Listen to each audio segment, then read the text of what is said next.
Have you not heard of that madman who lit a lantern in the bright morning hours, ran to the marketplace and cried incessantly, I'm looking for God, I'm looking for God. As many of those who did not believe in God were standing together there, he excited considerable laughter. Have you lost him then, said one. Did he lose his way like a child, said another. Or is he hiding? Is he afraid of us? Has he gone on a voyage or emigrated? Thus they shouted and laughed him to scorn. But the madman sprang into their midst and pierced them with his glances. Where is God, he cried. I'll tell you, we have killed him, you and I. We are all his murderers. But how have we done this? How were we able to drink up the sea? Who gave us a sponge to wipe away the entire horizon?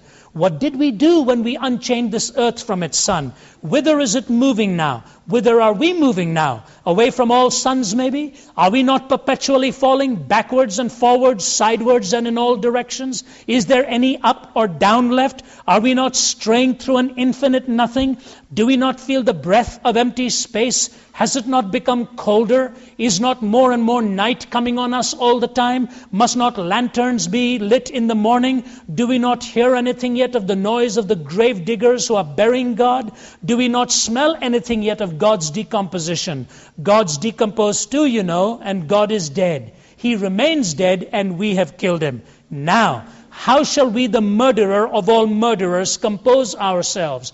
That which was holiest and mightiest of all that the world has ever possessed has bled to death under our knives. Who will wipe this blood from us? With what water can we purify ourselves? What festivals of atonement, what sacred games will we need to invent? Is not this the greatest of deeds, too great for us to handle? Must not we ourselves become God, simply to seem worthy of it? There has never been a greater deed, you know, and whoever shall be born after us for the sake of this deed shall be part of a higher history than all history hitherto.